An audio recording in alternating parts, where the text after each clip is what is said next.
FotoMagico is a registered trademark of Boink Software, and I am in no way affiliated with Boink Software. In this lesson, I'm going to teach you how to add a watermark to your slideshow in FotoMagico.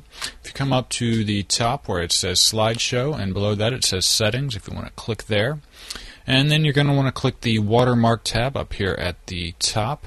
And if you come down underneath Image, it says Choose. If you select that, you're going to want to navigate to where you have your watermark saved as. I'm going to go down here to my Photos folder and come down to Watermark. This is just a JPEG. It just says Watermark. I'm going to go ahead and open that, and it appears right here.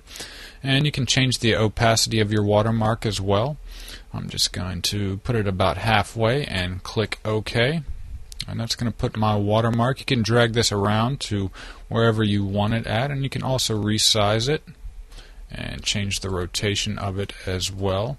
And when I click on one of my slides, you'll see the watermark is present in each and every one of these. And watermarks are helpful so that if you don't want somebody copying your slideshows, you can put your name or the company you work for in it, so whenever they play this slideshow it's going to appear, and it's not too intrusive if you put it out of the way and don't make the opacity too high. But that's how you add a watermark to your slideshows in FotoMagico.